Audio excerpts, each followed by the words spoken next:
Good morning, everybody. Good morning to you. We're going to be going over some cybersecurity news, the latest for what's hot right now. Right now we got privacy anxiety pushes Microsoft recall AI release again. Let's see what this is about. The Recall AI tool will be available to Copilot plus PC subscribers in December and can be used to record images of every interaction on the device for review later. Critics say this introduces major privacy and security concerns along with useful functionality. Microsoft has made the decision to once again delay the release of its new artificial intelligence tool, Recall, while the company works through trying to make sure all the handy data it delivers cannot be used by adversaries. So it wants to take or record an image of every interaction on the device for later. Yeah, I don't want that. What? Who would subscribe to that? Unless it's a work PC. If it's a work PC, then it makes completely sense. If this is a computer that you're only using for work, fine. If you're using it for personal stuff, reaching out to family members, like you're doing a business on your personal computer and you have like some top secret information, you don't want something like this to be recording everything. The Recall tool will be part of the suite of services delivered through Microsoft's AI assistant software Copilot Plus. Recall's job, once it's rolled out, will be to gather snapshots of each action on the PC to be accessible later through an easy search. The software will be able to recall the exact moment the user saw a website, used an app, or interacted with a document. Compelling use cases aside, information security professionals have balked at Recall's ability to keep its snapshots secure from would-be threat actors. For its part, Microsoft has taken these cybersecurity concerns seriously. In June, Microsoft announced it had added new privacy and security features to Recall just days ahead of its intended rollout date. That release was ultimately pushed back to October in order to take extra steps to shore up the tool's security. Now the release date has been pushed back again. We are committed to delivering a secure and trusted experience of Recall. So they say this is lip service, in my opinion, because you see all this. We are committed to delivering it's a trusted experience. Like it's all lip service. It's all par for the course or whatever that means. It's all mumbo jumbo. It's a word salad. There we go. It's a word salad that you eat, and it's just salad, right? It is. It's just it's good for you. It's good for you. The word salad, and you don't have to add any extra seasoning to it. You don't have to put like some dressing on it. It's just salad. A word salad. That's it. To ensure we deliver on these important updates, we're taking additional time to refine the experience before previewing it with Windows insiders. Yep, very safely written sentence.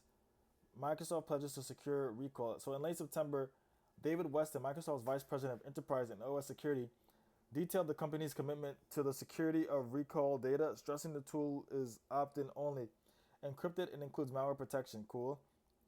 And its data is protected in a virtualization-based security enclave inaccessible by even admin and kernel users without biometric authentication. So, so let's see what enclave is. Portion of territory was within us surrounded by a larger territory. So now let's look at what enclave is for cybersecurity. There's always like some next thing. Enclave, secure access to anything from anywhere. Connect all your computer servers, cloud instances, and containers across any infrastructure with secure private networks that just work. Okay, secure private network. Using VBS virtual, so VBS is virtualization-based security with Windows, enclaves with Windows Hello and enhanced sign-in security allows data to be briefly decrypted while you use the recall feature to search. Authorization will time out and require the user to authorize access for future sessions. Weston wrote, this restricts attempts by latent malware trying to ride along for user authentication to steal data. Weston further assured those concerned about recall security that in private browsing, information is never saved by recall. Users have an option to filter out specific sites or apps from recall recording. Content filtering keeps data like credit card and social security numbers from being stored. Users can delete stored information by date, content, app, or website, and an icon clearly shows when snapshots are being saved, so users can easily pause the function. Nice. Okay, so that clearly helps.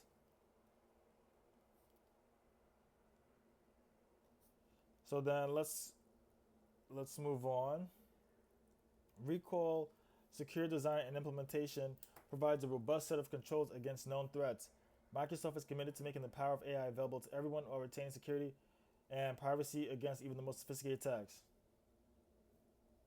Is Microsoft eyeing cloud's computer use feature? It appears Microsoft is taking the warnings from the cybersecurity community about recall's potential business risk seriously. BugCrowd founder Casey Ellis tells Dark Reading Redmond might also have its eye on a recent release of a similar tool in Anthropic's Cloud AI before rolling out Recall, he adds. After the initial in reaction to Recall and some of the security and privacy concerns raised by how it's implemented, Microsoft appears to be hastening slowly here, Ellis says. I wouldn't be surprised if they're taking the opportunity to learn from how the market responds to and uses Anthropic's computer use feature, which is very similar to Recall from a privacy, security, and functionality standpoint. Released just days ago, the computer use feature allows the latest version of Cloud to interact with a computer in the same way as a human. Cloud's new feature like Recall ingests screenshots from internet-connected computers, and in its October 2022 announcement of the release, Anthropic admitted the tool does indeed come with inherent cybersecurity risk. In this spirit, our trust and safety teams have conducted extensive analysis of our new computer use models to identify potential vulnerabilities. So this is another word salad. Okay, so like we get it. We did tons of safety tests to look for potential vulnerabilities. Okay, one concern they have identified is prompt injection, a type of cyber attack where malicious instructions are fed to an AI model, causing it to either override its prior directions or perform unintended actions that deviate from the user's original intent. Okay. Prompt injection. So having a very sophisticated prompt that just makes the AI do what you want. That takes like some kind of ingenuity, time, and yeah, I get it. Anthropic added that it hopes to work out this and other issues in its public beta phase, which will certainly be of keen interest to Microsoft as it works through its Recall release. Cloud, according to Anthropic, will not use this user-submitted data to train its own AI model.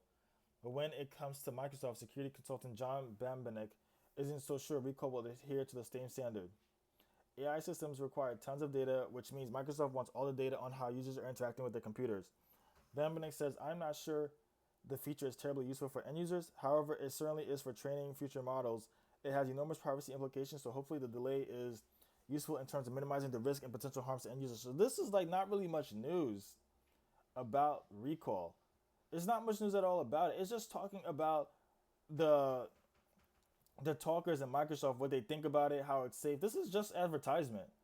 This is literally an ad disguised as some kind of news. This is not news at all. This is literally an advertisement for Microsoft Recall, letting people know that it's here or it's coming. And yeah, so let's look at some other news that possibly is more interesting. So Iranian, okay, so Iran has some APT group targets IP cameras, extends attacks beyond Israel. Okay, so this looks pretty interesting. Okay. Oh, Okta finally fixed the bug. That's gonna be interesting. So let's just first focus on the Iranian news. Oops, let me just bring back the Chinese APTs. No, it's not the Chinese APTs. It's the what were we just looking at? Recently visited vulnerabilities and threats. The Microsoft. I just want to have this up here. Okay, just for my own records. All right. So anyways, Iranian APT group targets IP cameras, extends attacks beyond Israel. So the Iran-linked group Emennet Pasargad aims to undermine public confidence in Israeli and Western nations by using hacking leak campaigns and disrupting government services, including elections. Isn't it? So who names these groups? Is the group named by people who discover them, or is it just like they name themselves? If they name themselves, then they really have a mission. If we name them, then it's like okay, they're not so organized. But if they name themselves, then they're pretty organized.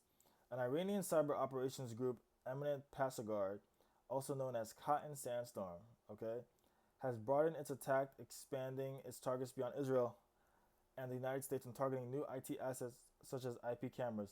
In an advisory published last week, the U.S. Departments of Justice and Treasury, along with the Israel National Cybersecurity Cyber Directorate, called out the change in tactics and noted that the group had provided resources and infrastructure services to Middle Eastern threat groups by operating as a legitimate company. Arya Safar Ayandaza. Hold on one second. Okay, so Arya Safar Azandaza.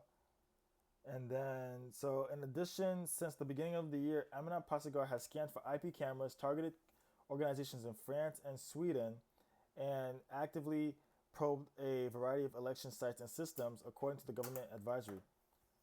Similar to the Emennet campaign that targeted the 2020 U.S. presidential election, the FBI judges the group's recent campaigns include a mix of computer intrusion activity and exaggerated or fictitious claims of access to victim networks or stolen data to enhance the psychological effects of their operations.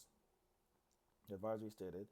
Okay, so this is what do I think about it? I think it's pretty interesting that they're scanning IP cameras across the globe, like France and Sweden. They're scanning these IP cameras, and that's super important. And it's also what else is important is that they know how to do this, and then they're using it to their advantage. I think it's. I mean, what I'm trying to say is that what they're doing and what is being used, what they're doing is wrong, obviously, because it's like it's being used like to attack people, but it can also be used for good. It's like these double edged swords where you can use IP cameras to like help locate a missing child. For example, you can scan cameras and like, oh, a missing child, you can help find them.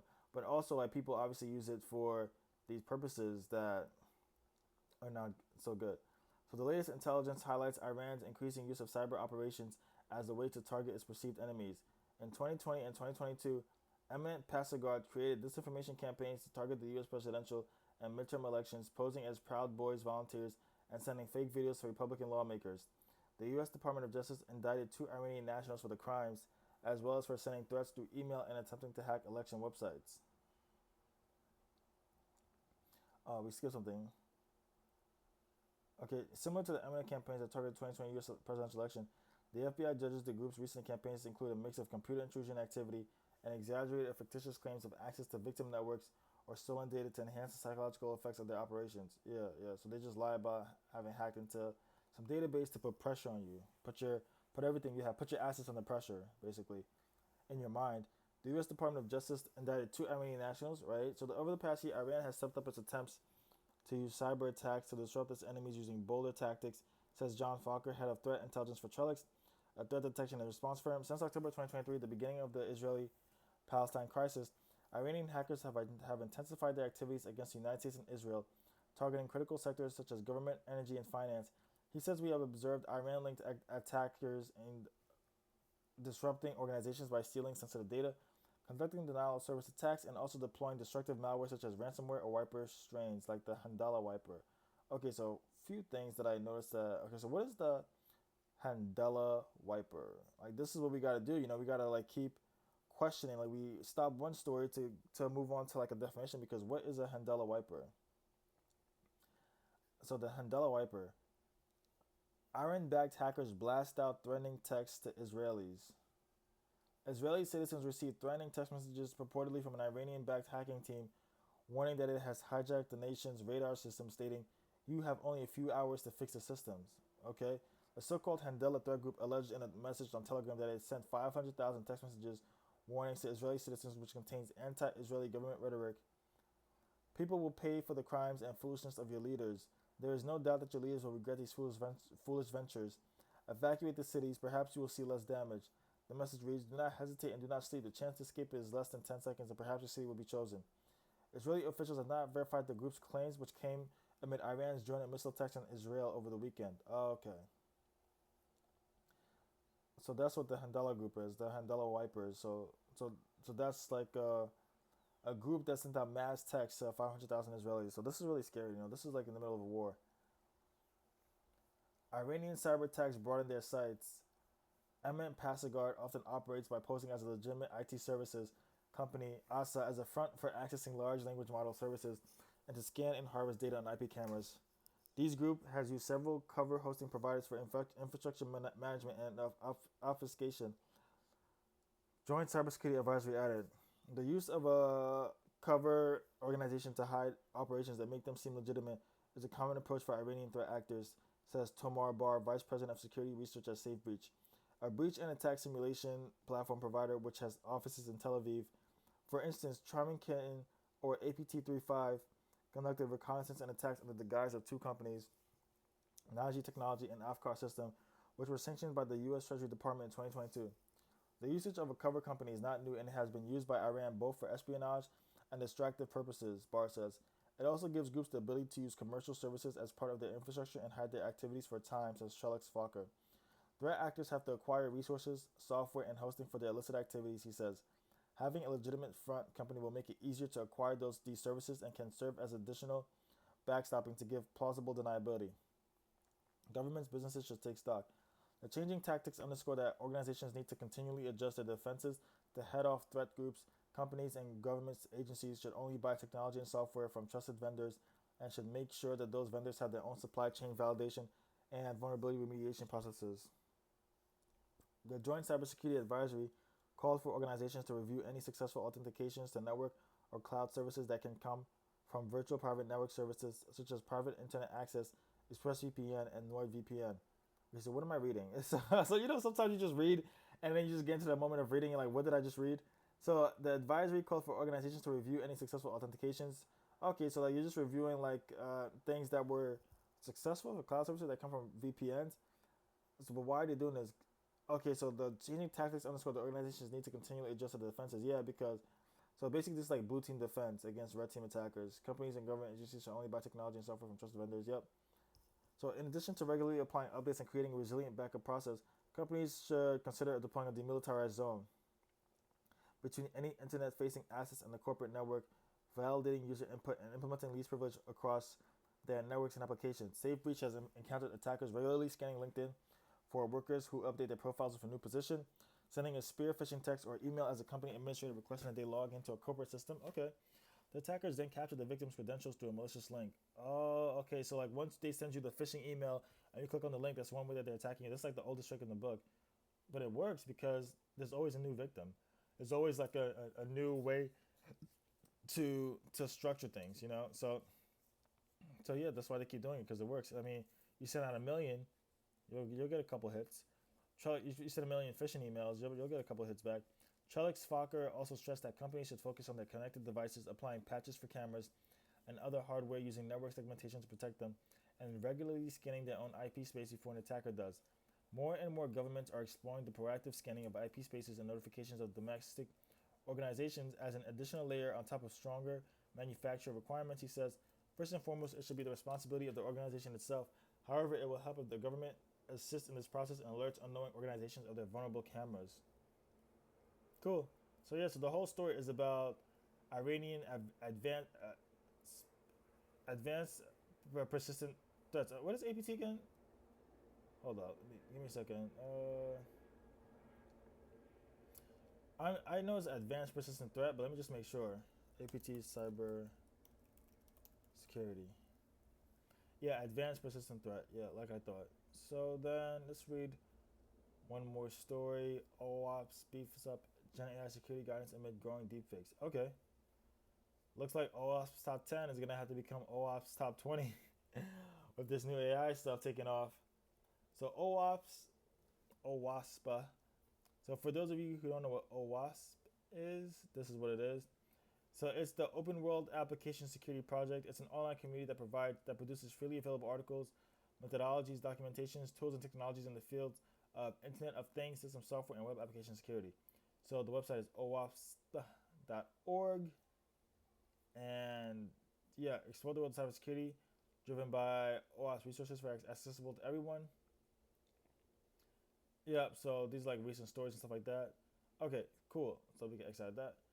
So as businesses worry over deepfake scams and over other AI attacks, organizations are adding guidance for cybersecurity teams on how to defect and respond to the next generation threats.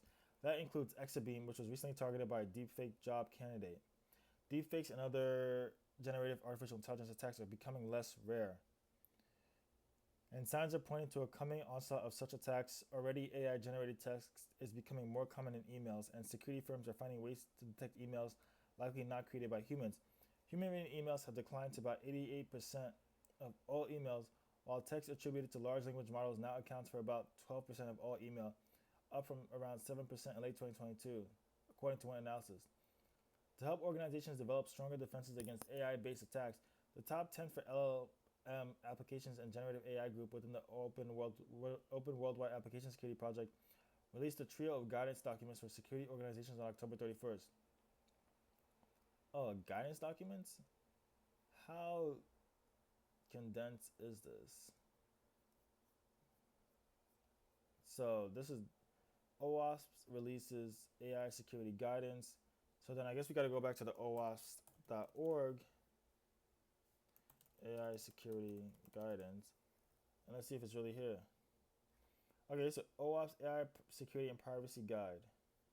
How to address AI security, AI privacy, fairness. Okay, so yeah, so they have it.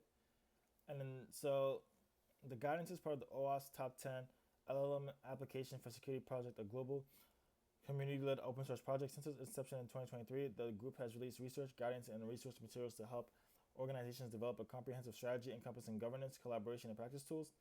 The guide for preparing and responding to deepfake events illustrates the problems posed by hyper-realistic digital forgeries, an outgrowth of the AI Cyber Threat Intelligence Initiative. This resource combines practical and pragmatic defense strategies to help organizations stay secure as deepfake technology improves. Okay, so it's just like giving you a warning that these things are getting better, and these are things that you can do to help mitigate the threats. But a lot of it is just common sense things, beware of suspicious links. Don't trust people that have information just because they mention the name of somebody you know doesn't mean it's real. Things like that. The Center of Excellence Guide helps businesses establish best practices and frameworks for creating AI security practices. The guidance helps organizations establish systems for risk management and interdepartmental coordination among security, legal, data science, and operations teams, as well as how to develop and enforce security policy and educate staff on AI security. The AI Security Solution Landscape Guide is a broad reference on how to secure both open source and commercial LLM and Gen AI applications. It categorizes existing and emerging security products and gives guidance on how to think about risks identified in the top 10 list. The project brings together more than 500 cybersecurity and AI experts from companies and organizations around the world to identify LLMs, vulnerabilities, and mitigations. In early 2024, the project expanded its focus to include strategic stakeholders like CISOs and compliance officers, in addition to developers, data scientists, and other security practitioners. We're 2 years into the generative AI boom, and attackers are using AI to get smarter and faster. Security leaders and software developers need to do the same. Our new state resources arms organizations with the tools they need to stay ahead of these increasingly sophisticated threats. Yeah, they are getting sophisticated though. That's for sure. All right, everybody. That's the cybersecurity news for today. We got some things coming out, and yeah, I think that's the meat of today. Yep. Okay, so see you tomorrow.